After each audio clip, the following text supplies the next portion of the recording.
Coming up, creating a garden of practicality and beauty. Does laughing really reduce your stress level and improve your state of mind? We'll find out. And having a bank account could be the only way to get your retirement benefits. All this and more is next on Time for Living.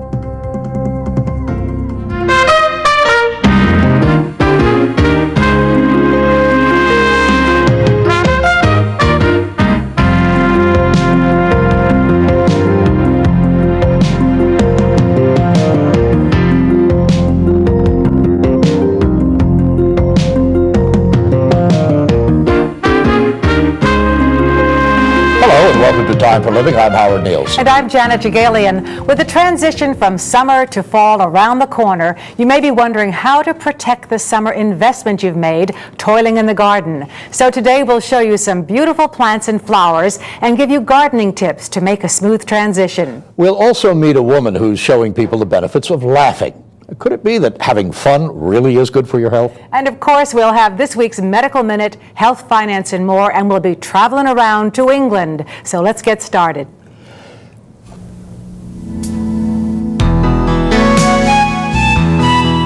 Nestled in the hills of New Hampshire along the Connecticut River, overlooking Mount Ascutney, Vermont, is the magnificent home of Saint-Gaudens, one of America's greatest sculptors. At first, this was Saint-Gaudens' summer residence between 1885 and 1897. It then became his permanent home from 1900 until his death in 1907.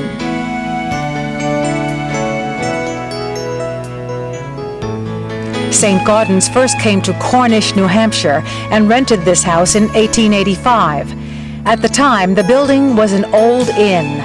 He adapted the house for his needs and converted the hay barn into a sculpting studio. Saint-Gaudens named the estate Aspet after his father's birthplace in France, and over the years transformed the grounds into gardens, hedges, and recreation areas.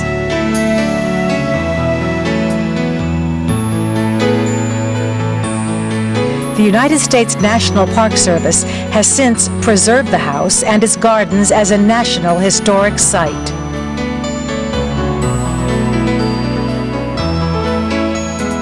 Today, with gardening becoming one of the fastest growing hobbies in the country, the gardens and hedges at Saint-Gaudens have become a spectacular backdrop for artists and visitors alike to reflect in.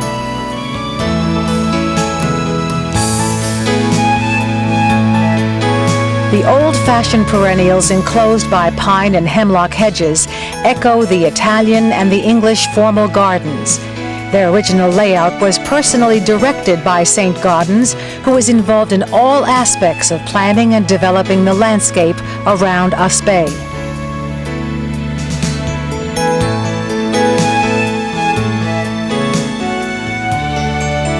The task of maintaining and continuing the gardens has fallen to James Hoff, Chief Gardener for the U.S. National Park Service. Recently, Howard Nielsen visited with Mr. Hoff to tour the gardens and seek his advice on how we could raise many of these perennials in our own gardens. Okay, well, let's take a little stroll around it. Beginning here, what have we here? This is a hosta, Howard, hosta fortunii. Most people grow it as a foliage plant. Interesting colors and shapes to the leaves. They're used here in this garden to sort of accent or highlight the corners of the beds. A lot of people ignore the flowers, and while this is certainly well past its prime in bloom, can be very attractive, and there's some hostas that have pure white blossoms instead of just the lavender. And then it's backed up with taller. Yeah, and this taller material in here, the lavenders, the pinks, and over here you have more of the rose pinks are the tall garden phlox. They're native North American, and you were talking about the British traveling around the world earlier.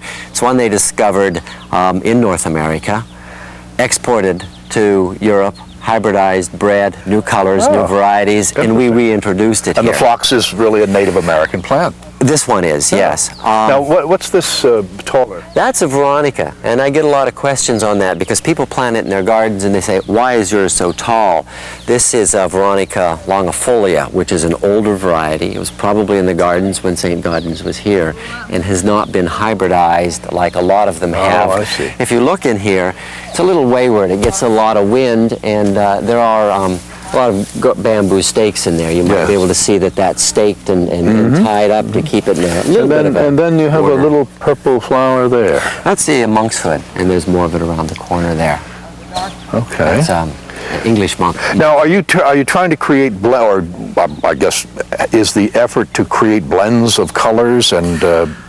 Yeah, as you can see, most of the gardens here are of the lavenders, pinks, more the pastel shades, augmented with blue. Now this is interesting. That's a delphinium. All right. I mentioned we had a very good year for delphinium. That's belladonna species. It's on its way out. I would, at this stage, we've got spent blossoms which would come off, and I would just be keeping what little is left on there, just for a semblance, taking these old spent flower blossoms off, and just sort of. Now, do they go in the mulch pile? These will not go in the mulch pile. I could be carrying over some diseases on Looks as though you have some roses down here. Actually, that's an astilbe. Oh, that? Oh, okay. A Chinese or Asian plant. They just went out. If you look on the other side, there's still a number of them browning a little bit. And oh, I see over there. Yes. And people sometimes leave those stalks to add some interest. So you've clipped the stalks. Yeah, the flowers have come off already, much like this. All right, now we're getting into some much higher. That's an interesting one. Now that's coming in, is it not? It's just coming in. Yeah. That is an artemisia, very romantic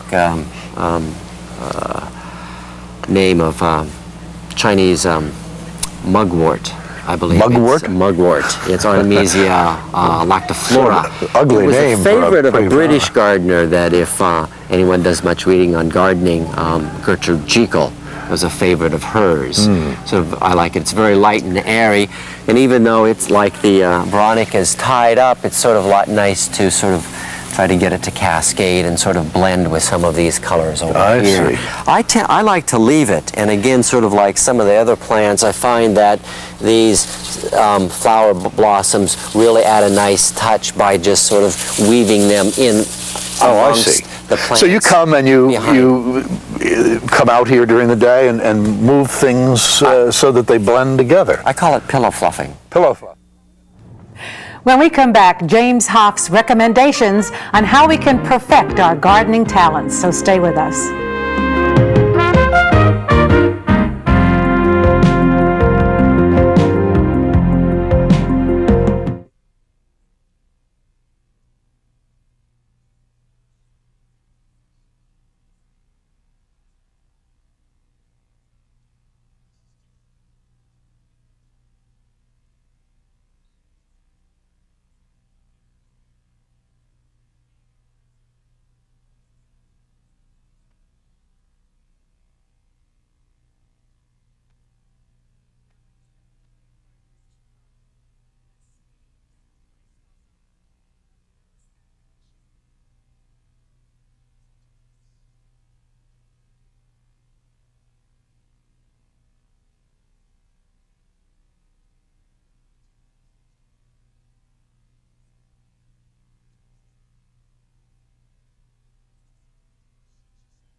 Attention mature travelers. Grand Circle Travel invites you to discover the world in a whole new way. When you call for your copy of the world's best travel values, absolutely free. Inside, you'll discover a completely new way to travel that's planned and paced exclusively for mature travelers. At last, discover the joy of meeting local people in the places you visit and learn about their unique culture and customs and experience their greatest art and architecture. From a picnic in the Swiss Alps to the spice markets of Istanbul, Grand Circle Travel invites you to discover the world in a whole new way. Call for your free copy of the world's best travel values today. To receive complete details on how you can discover the world in a whole new way with Grand Circle Travel, including your free copy of the world's best travel values, call toll-free 1-800-966-2768. That's 1-800-966-2768. Call today.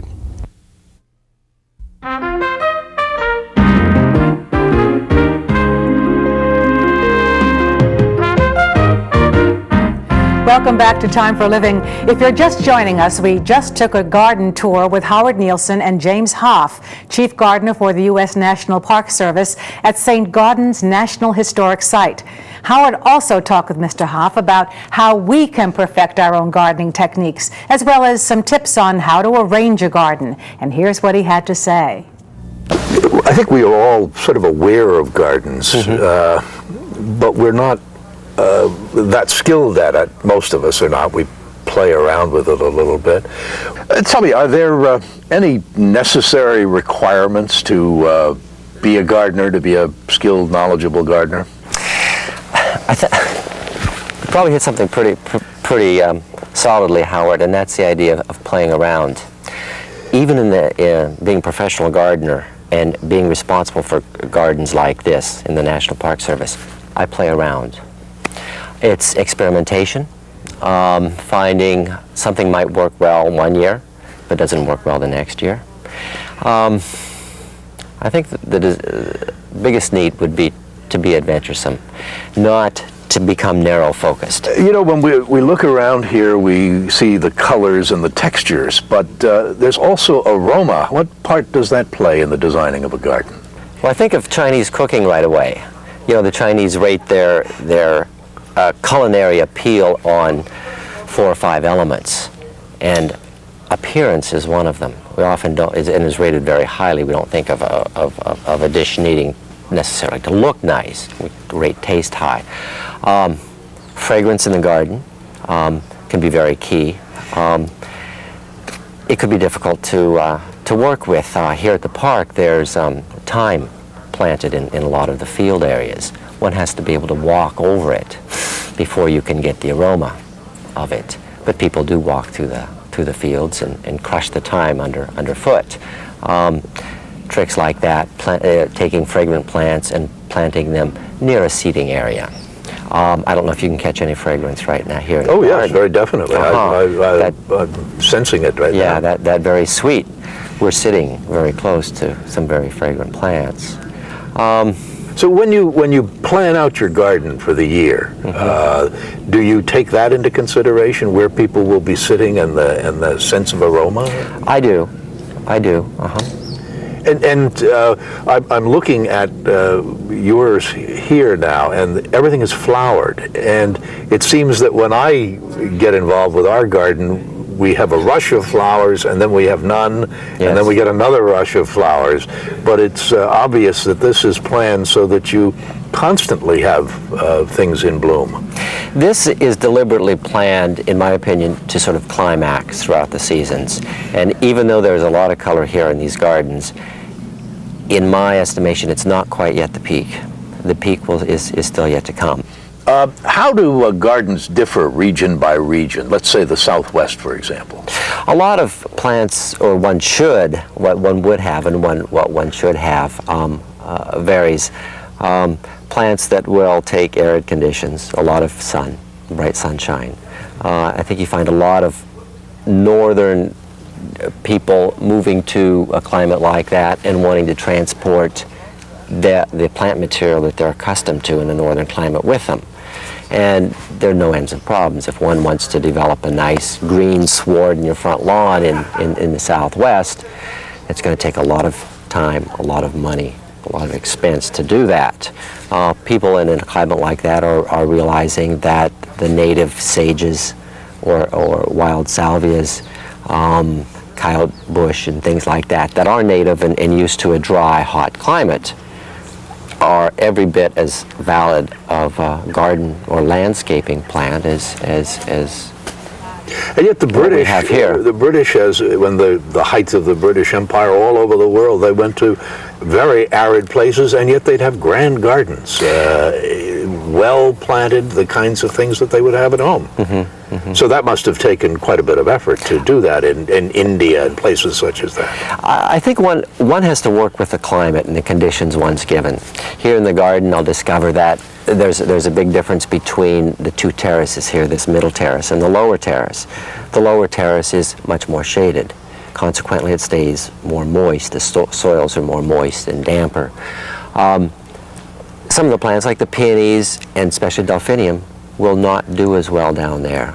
I'm almost batting my head against a brick wall to try to grow delphiniums in that lower terrace. They love it up here, where it is the soils are better drained, a little better sun than down there. And instead of going through the pain and the expense of trying to grow those plants down there, I'll grow them here and I'll look for a substitute. Well, how does a home gardener find out whether this soil is good or bad? Experimentation could work in there. That's why I mentioned earlier of being adventuresome, trying plants. A lot of people would maybe put a plant in and realize this is not doing well. What am I doing wrong? It might be that the gardener's not doing anything wrong. It's just not a well-suited site for the plant. Try it someplace else or try a different plant. Certainly advice like University Extension Services. Here at the park, just last week I was doing soil tests, taking samples from the beds, from the lawn areas, from the areas underneath the trees, and had them tested at University Services, which gives me a printout, and those people, university professionals, will go through that and make recommendations, which then I can What about make feeding use of. the plants, feeding the soil? Their gardening right now, Howard, I believe is listed as probably the top hobby in North America. Number one, with number of people, participants. A lot with, I think, maybe the baby boomer generation getting a little older and settling down, a kickoff of the green movement or back to the earth movement. There's a lot of very good advice around. Garden centers. Ask questions of people at salespeople at garden centers, extension services, and use it, make use of it. So tell me what you will do this fall to prepare this garden for the next year. With these basically being perennials is to cut them down. Remove all the top vegetation matter and move it out of the gardens. That I'm aiming at removing any fungal diseases, insects that might overwinter. So you shouldn't leave the top parts lying on the garden. It depends. Some people will. In climates, northern climates where you get a lot of snow, there's an advantage to trap the snow. So a lot of gardeners will leave a certain amount of stubble, which will trap snowfall so it doesn't blow away and drift, which gives an insulation. I tend to cut these down and would mulch them with pine boughs, hemlock boughs in certain areas and with certain plants to hold that snow cover. But I do like to get them cleaned up in the fall and cut down. I'd weed them at that time. You can see all the weeds that you can't see now that are hidden, and believe me, they're in there. Well, what advice do you have for the home gardener? Maintenance techniques vary, and I think what people should realize is that design varies as well. Perhaps the idea of being adventuresome. What I'm hit with often is people will say, James, I'm thinking of putting a flower bed over there. What do you think? And I first hit them with, why do you want to put it over there? Why would you not put it over there? And that can bring some interesting answers. Someone might say, well, I just want it over there because it gets a lot of sun. But maybe it might look better over here where it's a little more shaded from the standpoint of highlighting a view, extending and making a space, a backyard space, seem larger or smaller or more intimate, more colorful, having fragrance near the back door, or a view of some color outside the kitchen window. Good. So that advice is not to be locked into any particular pattern. Well, thank you very much for joining us here. Thank you. Gardens are lovely. Thank you. Yeah. When Time for Living continues, we'll find out how much laughing really helps your physical and mental well-being. So stay with us.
Welcome back. Is laughter really the best medicine?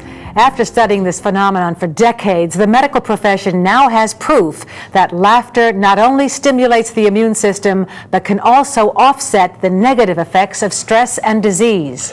Today's second effort salute goes to an individual not for her second effort after reaching retirement age or creating a new business, but because psychological educator and humor expert Dr. Julianne Martinez has added a compelling twist to the existing humor and laughter theories. Humor, according to Norman Cousins, is so much more than ha-ha funny. The positive health benefits of humor have been studied for decades. You have it within your own body's power to keep you healthy. Research shows that laughter not only stimulates the immune system, it offsets the negative effects of stress on the body and mind. According to Dr. Jules, there's another emotion that offers the same benefit. Empathy is the basis for pro-social behavior, doing things for people. It makes you feel better, psychologically, socially, physiologically. That's what laughing does. My mother channels Gracie Allen, I'm totally convinced. She does. The Brooklyn-born former actress, television producer, college instructor, and natural-born comedienne gets her message across through various exercises which aren't always humorous. What would you have wanted as the child that got the negative message to have heard instead? The negative was, you're a bad child. And I can't take credit for the positive one because this is something my mother would say and still says. You're a wonderful, good child. Perfect the way you are. This is stuff that's not funny, but it makes you look at yourself and say, well, I guess I'm doing the best I can. And people laugh because they see themselves in each other. The American Association of Retired Persons, based in the fast-paced, high-pressure world of Washington, D.C., hired the humor expert to lighten things up around the office. So how did her theory impact the players?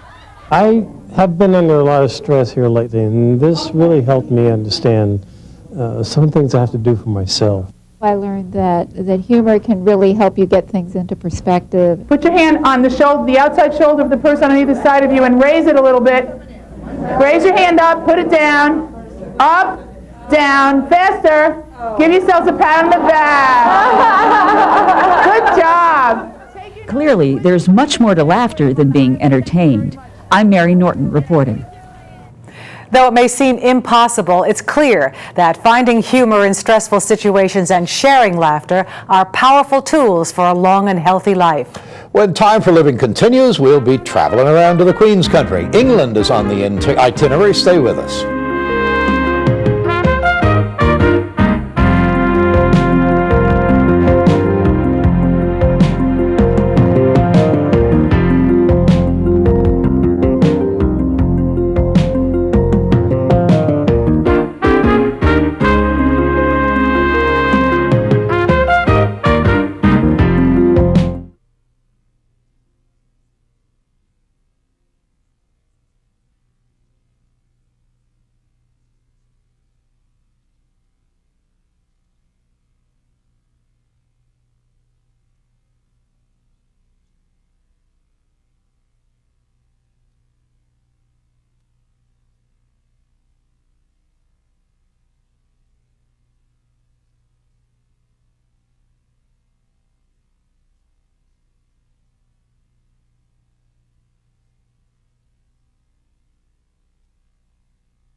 Welcome back. It's now time for our traveling around destination. And today we're taking a beautiful and scenic countryside trip to southeast England. Enjoy the tour.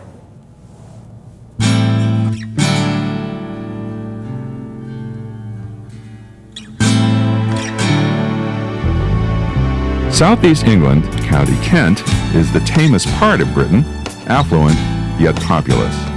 The countryside is a patchwork of fields that seduces the visitor.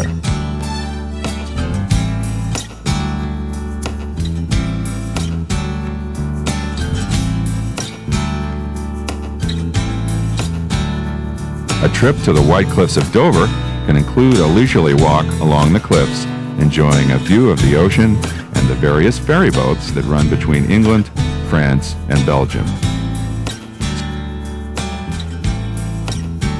Starting out in Dover, the walk first offers the tourist a view of the port of Dover, a jumping-off point for France.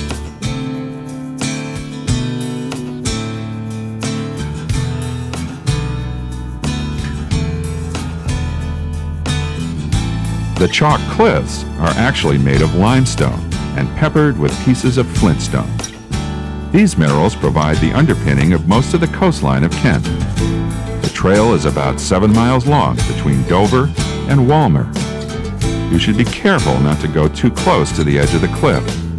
Major sections of the chalk cliffs often break away without notice, some dropping off 100 to 200 feet to the sea below.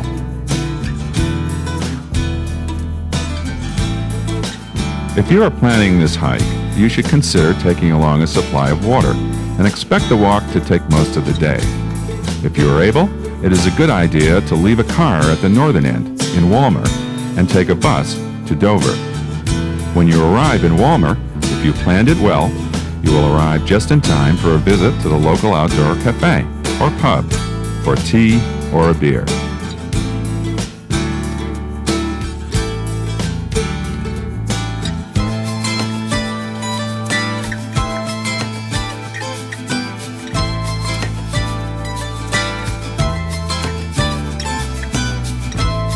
There are many other sights to be seen around Kent that make excellent day trips. Deal is a quaint, small community along the coast. Deal is where local boaters may be found along the quads, not to mention the swans.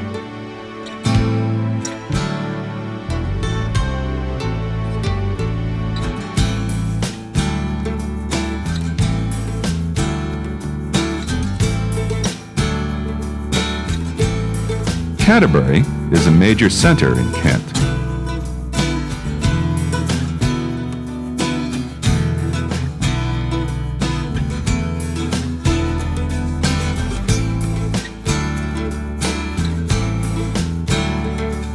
It is the home of the famous Canterbury Cathedral and has been the seat of the Church of England since 597 AD. The Church of England was founded when St. Augustine converted King Ethelbert of Kent to Christianity and subsequently became the first archbishop. The cathedral became a pilgrimage center after Thomas à Becket was murdered under its roof. The cathedral is open to the public and provides an excellent tour. As you go around the cathedral, note the constant ongoing construction. It takes a major effort to keep the stoneworks of this great monument in good repair.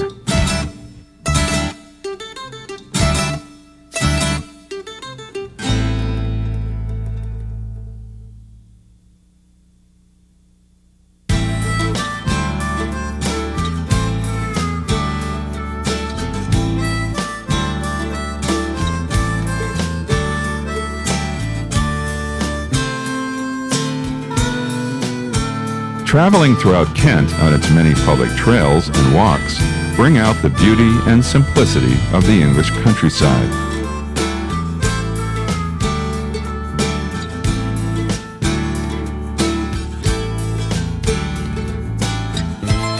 Its small towns like Forditch can bring you back to the earliest days of medieval England at almost every turn.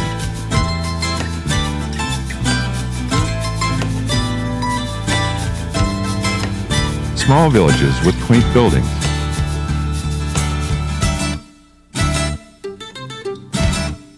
Beautiful gardens and old village churches provide many opportunities to explore the uniqueness of Old England in County Kent. That tour was provided by Holly Saunders and Rich Williams. Certainly some beautiful views. Absolutely. In that. When Time for Living continues, a to-do list for retirement planning with Steve Burke's Health, Finance, and more. We'll be right back.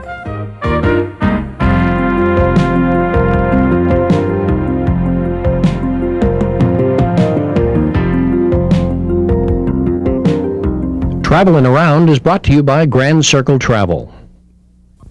Attention mature travelers. Grand Circle Travel invites you to discover the world in a whole new way. When you call for your copy of the world's best travel values, absolutely free.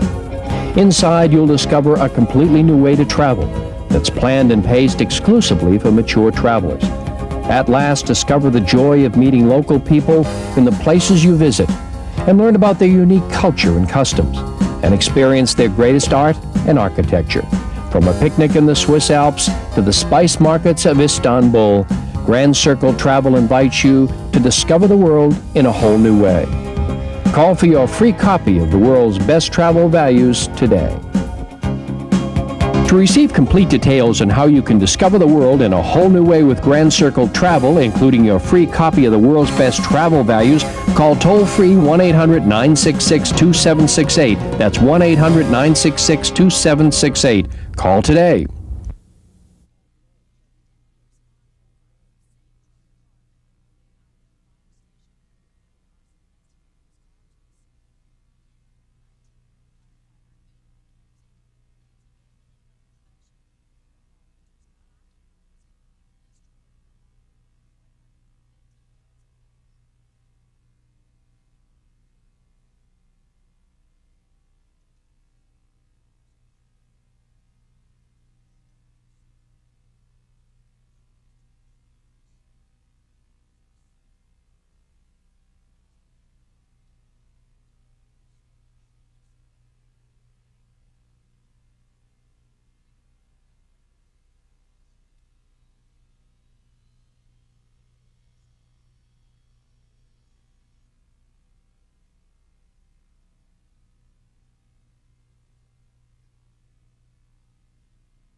Welcome back to Time for Living. One of the least attractive aspects of retirement planning is assembling the facts you have to deal with and then facing them. We all know we should do certain things, like have an annual medical exam, see the dentist twice a year, and plan for our retirement. Most of us take the position that we'll do the necessary things as soon as we have the time, which never comes. In today's Health, Finance, and More, Steve Burke has some tips to get you started. Today, we're going to review the forms, documents, and facts we all need to have in hand by the time we retire or soon thereafter. May I strongly recommend that you set a goal of having this task done 1 month from today. If you miss by a couple of days, I won't be mad. First in your agenda should be a list of the documents which you need to have easy access to always. These are any and all policies, homeowners, health insurance, car insurance, etc., which you or someone working on your behalf would need to produce when called for. Next are legal documents such as deeds to property, wills and trusts, life insurance and annuity policies, as well as powers of attorney and Social Security and Medicare information, if available. Veterans benefits, if appropriate, should also be noted in your list. By having a list of all the property and valuable papers you have, it becomes easier for you, family members, and anyone else who might be assisting you to maintain good control of your assets. Sad to say, many of us as we get older, and particularly as we enter retirement, become forgetful. Since a great many of your assets, such as IRAs or other pension plans, may provide income for you, it's important to know their whereabouts. A list first indicates what you have and where it is. With the forms, documents, and valuable papers properly located, you should also have in place the instructions to go with them. A quick example of not being prepared when the time comes. Should you not prepare for coverage under Medicare before you are 65, it could cost you money and a lack of medical coverage. My advice? Contact the Social Security people, Medicare people, 2 to 3 months before you become eligible. Having a list of assets is also a way of facing facts. It's very important to look at what you have in an objective way. Without knowledge of those things of value which you have accumulated over your working lifetime, you may be hard put to know what you can expect for income in retirement. This is where the facts to face come in. A budget for retirement is an extremely important piece of information. It points out the good and the bad, and it is important to know both the good news and the bad news. By having a real practical idea of your financial needs in retirement, you have the opportunity to restructure certain assets to serve you better than originally planned. An example, if you have enough assets to last after 65, you can increase the value of your IRA investments or income you realize from it. Or an annuity could be earmarked to pay the premiums for nursing home insurance automatically. All of your lists and valuable papers should be located so that you or someone helping you can get to them easily. Many times, savings bank, passbooks, and checking accounts get misplaced. By putting as much as possible in list form prevents us from overlooking things of value, real or personal. Updating your list is also important because we often overlook the fact that a change in our life can create a change and maybe a problem because we don't update our important papers. Should a spouse pass away, there can be substantial exposure to the best laid plans for your retirement. Wills and trust would need changes, to say nothing of budgets, gifts, and control of assets. Joint ownership of investments, property, and retirement plans need to be reevaluated from time to time as we move through the retirement years. A list is a quick and easy way to look at those things we possess to see if change is called for. An example of something which should be on hand, should change occur, is a contract, like a deferred compensation contract with your employer. By having a copy of the deferred compensation contract with your valuable papers, you can quickly research the impact of your employer selling to a new company or merging with another business. Notes or mortgages should be kept where you or your helper can get them easily. As time passes in retirement, papers such as military discharge papers, birth and marriage certificates, adoption papers, or divorce records become increasingly important to have available. Areas such as stored and loaned possessions, citizenship papers, in short, anything which is going to impact you or your family needs to be identified somewhere, and a list is a good place to begin. A good idea is to sit down with your spouse, friend, or some family member and draw up a list with their input too. Should you need an example to help you get started, give the show a call and we'll send you a sample list. The retirement years can be very exciting times, but getting organized for retirement can be rewarding and informative. I'm Steve Burke. Time for Living. If you have any financial questions about topics you've seen on Health, Finance, and More, you can write to us at Time for Living, care of Health, Finance, and More, P.O. Box 8452, Boston, Massachusetts, 02114. Or you can fax us at 617-329-1774 or call our voicemail and ask your questions. Our voicemail phone number is 800-232-7213. When Time for Living continues, technology's far-reaching advances will soon impact the way older Americans receive their benefits. We'll explain when we come back.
Welcome back to Time for Living.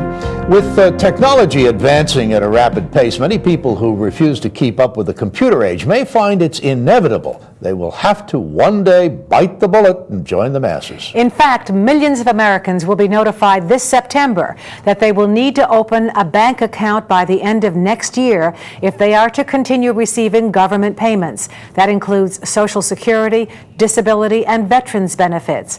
As Mary Norton reports, it all has to do with electronic funds.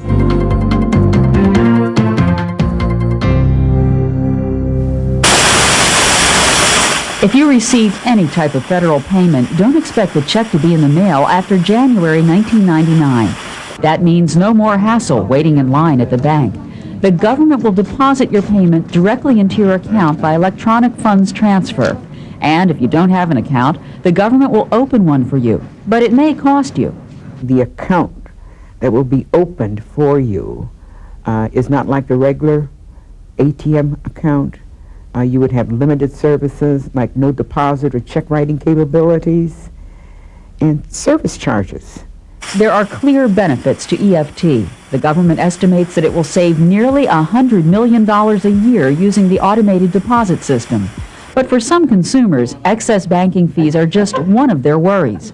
There's a whole range of issues that really concern us. And when we talk about seniors, for example, having to go to an ATM, our eyesight, some of our physical disabilities, arthritis in the hands, safety where they go to withdraw their funds. I'd be doggone if I'm going to sit by to see the 10 million unbanked fall victim to this kind of situation. And maybe it's about time that others began to wake up. The Senate Banking Committee recently held hearings to shed some light on this proposal.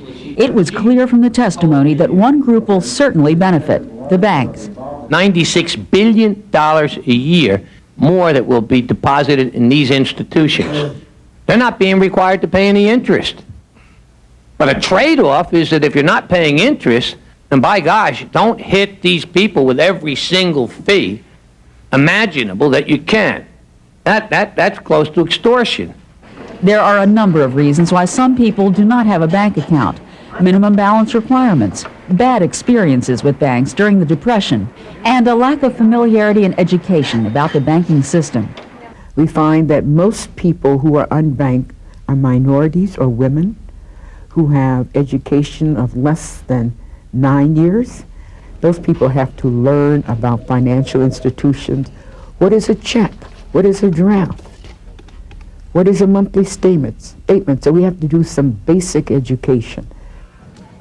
I'm Mary Norton reporting. The majority of consumers like electronic funds transfer for their convenience. Advocacy groups for older Americans, however, did not favor implementing a mandatory program. They insisted that hardship waivers be included in the law. A recent survey in the United States indicates that 66% of people over age 65 use prescriptions or non-prescription drugs, while representing only 12% of the population. They consume 30% of the prescription medications. While women take more medications than older men because of their older average age, together, older adults take 4.5 prescription drugs per year and 2.1 non-prescription drugs, filling an average 12 to 17 prescriptions a year. At present, drugs are covered by only a few health care insurance programs and represent one of the highest out-of-pocket health expenses for the elderly. In today's Medical Minute, Dr. Alan Abrams tells you what you need to know about the consumption of medications. Aging itself makes one more likely to accumulate diagnoses which are treated with a variety of medications. For the physician, prescribing to an older adult requires the most keen clinical awareness of the risks and benefits, not to mention the cost.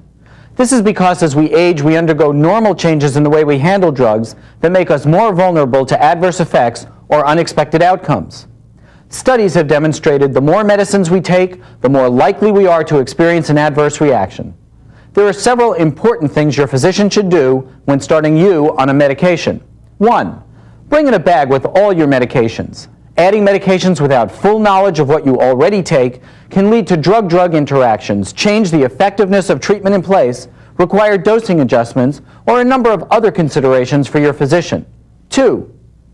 Create clear goals and limits on the use of a medication. If a legitimate trial of a medication for your headache isn't taking care of the problem, then you and your physician should have a clear understanding it is time to think about another alternative. 3, discuss any reasonable non-medication strategies for coping with your medical dilemma.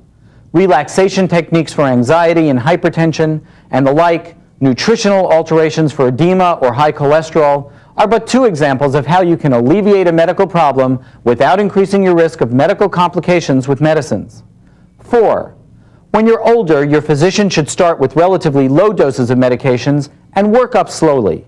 Start low and go slow is a good general rule when trying to find the right dose for you. 5, you should be educated about your medication. Never refrain from asking about the medicines you are taking. Your physician will be able to better monitor you for proper response if you are well informed. The more you know, the more likely you will take the medication correctly. 6, review your current medication regimen regularly. Many times, new conditions create the need for medicine that has effectiveness in more than one area. Many medications for blood pressure treat swollen ankles. Antidepressants often relax the bladder, and so on. You may not need to stay on all your medicines to keep you feeling your best. Your physician should work with you to advise you how to minimize your medication regimen. 7, consider any symptom you report a potential side effect of a drug you are already taking. Many medications cause adverse effects. Tiredness, shortness of breath, confusion of varying degrees, constipation, etc., is as likely caused by a medication you are taking as it is a primary symptom itself. Dose reduction trials under the supervision of your physician can help distinguish this for you. You may be able to feel better and reduce your pharmacy costs when medication is considered a possible cause of your symptoms. Medications are a blessing when taken correctly under the watchful eye of your physician. Too often, older adults accumulate a cabinet of medications to take regularly. Talk with your physician about keeping your medication regimen to the bare minimum to sustain your health. Discuss non-pharmacological options in the treatment of symptoms before running to the pharmacy with another prescription. You may save yourself some money, improve your vitality, simplify your daily routine, and keep your later years a time for living. I'm Dr. Alan Abrams with your Medical Minute. We'll have more time for living when we come back. Stay with us.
Welcome back. We thank all of you for watching Time for Living, and we hope you continue to get the information you need.